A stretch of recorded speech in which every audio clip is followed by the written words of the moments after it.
एक सूरदास जी के प्रसंग में बड़ी सुंदर कथा आती है कि श्रीनाथ द्वार अपने गिरिराज जी में एक व्यक्ति था। वो श्रीनाथ जी के रूप का वर्णन करता था नित्य। उसकी वाणी ऐसी थी कि उसके वर्णन करने में इतनी सुंदरता का अनुभव होता था कि लोग खिंचे चले जाते थे उसकी बात सुन के। ठाकुर जी ने ऐसा मुकुट धारण किया, ठाकुर जी ने ऐसी पोशाक पहनी है, ठाकुर जी ऐसी माला पहनते हैं, ठाकुर जी के कटाक्ष ऐसे हैं, ठाकुर जी के कुंडल ऐसे हैं, ठाकुर जी के गाल ऐसे हैं, ठाकुर जी की चुबुक ऐसी है। अब वो गा गा करके इतना सुंदर वर्णन करता था कि भीड़ लग जाती थी उसको सुनने वालों की। एक दिन सूरदास जी महाराज वहीं से निकल रहे थे। सूरदास जी ने जैसे ही उसका स्वर सुना, उसकी बातें सुनी, सुनते ही सूरदास जी पहचान गए कि ये केवल बातें बोल रहा है, इस स्वयं इस भाव में दर्शन करता नहीं है।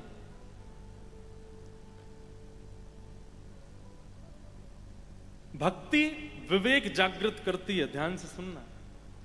ऐसा विवेक जागृत कर देगी कि सामने वाली व्यक्ति के बोलते समय शब्द क्या प्रयोग हो रहे हैं, उन शब्दों से आप पहचान जाओगे कि व्यक्ति कैसा है।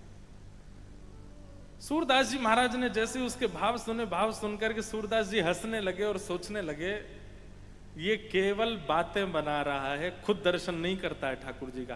किसी को भेज देता है, देख के आवाज ठाकुर जी कैसे लग रहे हैं, नीली पोशाक है, ऐसे कुंडल हैं, ऐसे मुकुट है, वो आके इनको बता देता है और ये उसको सजा धजा करके केवल लोगों को इकट्ठा करने के लिए सुना देता है। सूरदास जी समझ गए। जैसे उसका प्रवचन पूरा हुआ, सब लोग वहां से गए तो सूरदास जी गए, भैया तुम तो बहुत सुंदर प्रवचन करते हो, क्या सुंदर स्वरूप का वर्णन कर रहे थे ठाकुर जी के। सुनने जो वक्ता था वो, अरे आप तो सूरदास जी हैं, आपके आगे तो मैं क्या कह सकता हूं, आप तो सूर्य हैं, मैं तो दिया हूं, ऐसे बातें बनाने लगा। सूरदास जी बोले सही सही बताना, दर्शन करने कब गए थे। उसने कहा अभी उत्थापन के दर्शन करने गया था। सूरदास जी बोले थोड़ा और सच बोलो, कब गए थे। नहीं नहीं, राजभोग में गया था मैं दर्शन करने के लिए। सूरदास जी बोले थोड़ा और सच बोलो, कब गए थे। अब कोई विशिष्ट सामने आकर के ऐसे पकड़ ले आपकी चोरी तो अपने आप जीभ लड़खड़ा जाती है। नहीं नहीं नहीं, मैं श्रृंगार में गया था। सूरदास जी बोले नेक और सच बोलो। मंगला में गया था। बोले तुम आज गए ही नहीं हो, अब सच बताओ कब गए थे। सप्ताह पहले गया था दर्शन करने। सूरदास जी थोड़ी देर विचार करके बोले थोड़ा और सच बोलो, कब गए थे। मैं आपके चरण पकड़ता हूं, मैं झूठ नहीं बोल रहा, 15 दिन पहले गया था दर्शन करने। सूरदास जी बोले थोड़ा सा और सच बोल दो। अब तो बिल्कुल सच बोल रहा हूं, 1 महीना पहले गया था।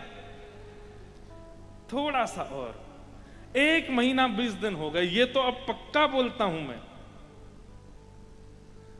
सूरदास जी बोले हाँ अब ठीक बोले, 1 महीना 20 दिन पहले तुम गए थे दर्शन। मतलब अब सोचिए सूरदास जी पे नेत्र नहीं है, लेकिन कीर्तन करते करते करते करते ठाकुर जी का इतना चिंतन किया कि उनकी इतनी विवेक बुद्धि जागृत हो गई कि व्यक्ति की वाणी से वो पता कर लेते हैं कि ये सच बोल रहा है कि नहीं। सूरदास जी कहते हैं अच्छा 1 महीना 20 दिन पहले गए थे। बोले हाँ, अब ये बताओ अब कब जाओगे दर्शन करने। मैं शयन के दर्शन करने जाऊंगा। सूरदास जी बोले और सच बोलो।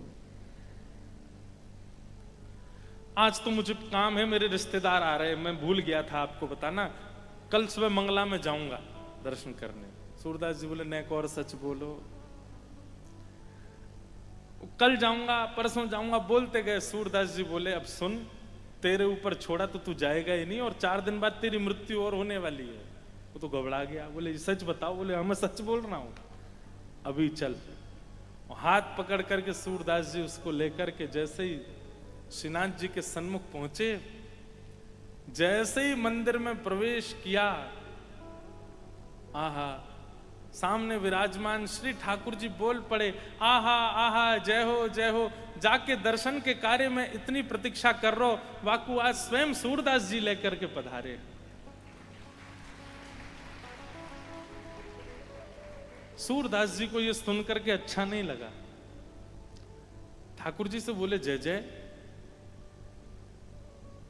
वो आपके दर्शन करने नहीं आता है, वो आपको कभी देखता भी नहीं है, झूठी झूठी सुन करके बातें बना बना करके दुनिया को सुनाता है, और उसको मंदिर लेके आया तो आप उसको और चढ़ा रहे हो ऊपर, बोल रहे हो कि इसके दर्शन की तो मैं प्रतीक्षा कर रहा था।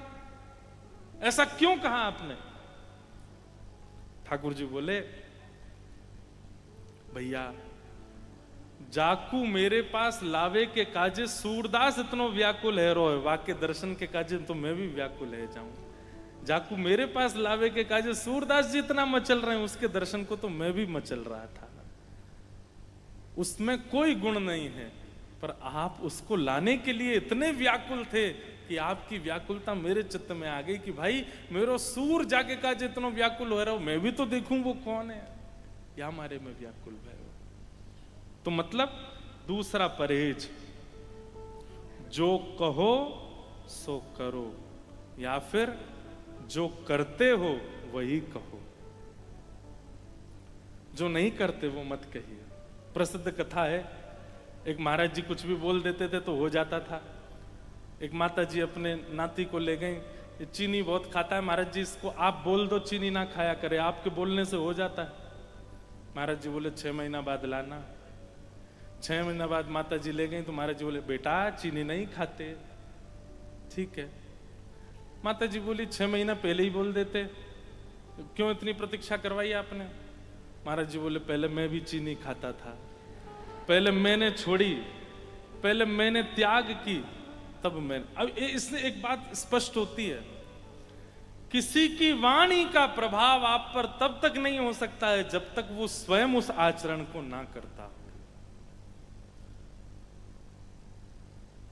कीर्तन तो बहुत करते हैं, पर मीराबाई का ही कीर्तन क्यों नेत्रों में आंसू प्रकट कर देता है? क्योंकि उनका कीर्तन शब्द नहीं था, आचरण था। हमारे श्री तुकाराम जी, नामदेव जी, सूरदास जी, इनके कीर्तन, हमारे सरस माधुरी जी, उनके भाव क्यों इतना आनंदित कर देते हैं? क्यों आप लोग इतने इतने आनंद में भर जाते हो उनके कीर्तन सुन के, उनके पद पदावलियों को सुन करके? क्योंकि वे लिखते नहीं थे, वे शब्द नहीं थे, वे आचरण था उनका। इसलिए कीर्तन भक्ति में आना चाहते हैं तो ये दूसरा परहेज आपको निभाना पड़ेगा, जो कहो सो करो, या फिर वही कहो जो करो। कीर्तन, कई लोग होते हैं वो जब भक्ति मार्ग में आ जाते हैं तो दूसरों को बहुत ज्ञान देते हैं, ऐसा करना चाहिए, तुमको ऐसा बोलना चाहिए, तुमको ऐसे रहना चाहिए, और खुद के निज आचरण में कुछ भी नहीं है वैसा। उनकी बातें सामने वाले को परिवर्तित नहीं कर पाती, उनकी बातों से कोई ऐसा विशेष प्रभाव नहीं हो पाता। वक्ता तो अनेक हैं हमारे भारत में, भीड़ है वक्ताओं की, पर गिने चुने ऐसे वक्ता हैं जिनकी बात का प्रभाव लोगों पर होता है, जिनकी बातों से चित्त में परिवर्तन करने की स्थिति प्रकट होने लगती है।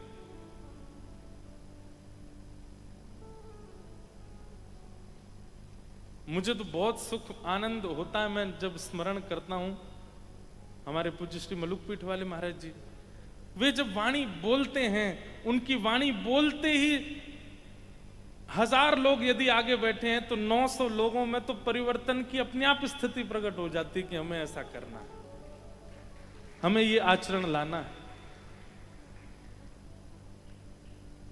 हमारे वृंदावन के पूज्य श्री प्रेमानंद जी महाराज, वो तो लाइव बोलते हैं, ऑनलाइन बोलते हैं।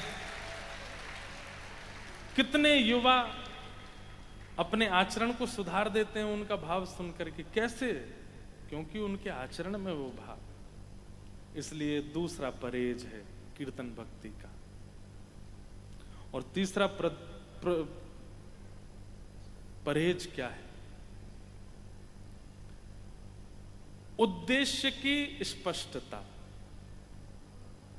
अगर बोलने वाला व्यक्ति केवल बोलने के लिए, केवल धन अर्जन करने के लिए, केवल लोकप्रियता प्राप्त करने के लिए, केवल लोगों को पकड़ने के लिए बोलता है, तो उसका प्रवचन, उसका भाव, उसका कीर्तन लंबे समय तक टिकेगा नहीं।